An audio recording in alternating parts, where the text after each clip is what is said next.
One of the more unusual members of Batman's rogues gallery would have to be that of Arnold Wesker, the Ventriloquist. He debuted in Detective Comics number 583 in February of 1988, during a time when Batman comics were embracing a much darker and serious approach than they had for several decades prior. Characters like Killer Croc, Anarchy, Black Mask, and Deacon Blackfire all made their first appearances during the 1980s decade. Themes and issues found in Batman comics were becoming a lot more real and disturbing.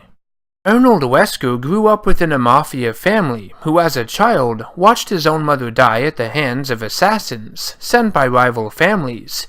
He took up ventriloquism as an outlet for his pain and developed a form of multiple personality disorder, also known as dissociative identity disorder. It's the same type of confusion another notable Batman villain faces, Harvey Dent, aka Two-Face. Unlike Dent's character, which is much more on the nose and blatant with its visual design, a man literally split in two, Wesker's two distinct personalities find themselves in two separate bodies, so to speak, one made of flesh and the other made of wood. The origins of the dummy were further explored in the 1994 DC Showcase series, where Wesker kills a man by mistake during a barroom brawl after a violent outburst, and is incarcerated at Blackgate Penitentiary. While there, his cellmate Donegan introduces him to his dummy named Woody, that he carved from the prison gallows. Wesker's repressed anger and memories would form another personality though, which embodies the dummy, convinces him to escape and kill his cellmate. During the fight, Woody is cut on his face, which causes Wesker to rename him with the moniker Scarface. The Ventriloquist and Scarface would become an infamous criminal duo in Gotham City and have many run-ins with the Dark Knight.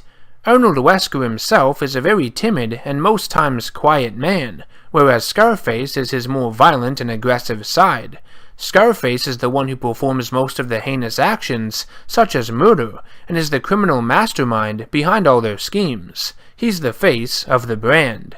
What makes the Ventriloquist and Scarface so memorable in my opinion is the emotional connection and sympathy you have for Arnold Wesker. Despite his alternate personality creating all this rage and chaos, you feel bad for what he has to go through, the psychological trauma that he faces every day. You want him to find medical help or lose the dummy in some way. Whenever he does, you feel a sense of relief, even if it is short-lived. The relationship itself between Arnold and Scarface is a fickle one. Because Wesker is so bashful and submissive, he gets completely dominated by his other personality. It degrades him on a constant basis, and even abuses him physically in the form of the dummy. Because of course it is Arnold controlling it, that means he's only really abusing himself. He must not have a strong sense of self-worth. The dummy Scarface is a gangster persona, the result of these pent-up emotions from the death of Arnold's mother when he was a kid. After she died, he would have cut himself off from that part of his life, the mafia side of his family. Over time, these hidden thoughts and anger transformed into a separate identity and became so strong that it overwhelmed Wesker. He's at the true mercy of himself, this darker, disturbed version of himself. Despite all the darker and sympathetic sides to this character, you do feel bad for him. At the same time, you can't help but laugh at the sheer ridiculousness of the whole situation.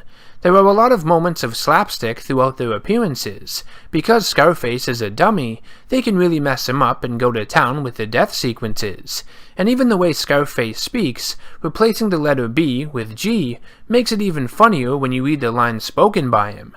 Yeah, Arnold Wesker has problems, and this poor man is being abused on a constant basis, by himself no less, but their twisted interactions and relationship make it all worthwhile. It's so fun to experience, and there is endless possibilities.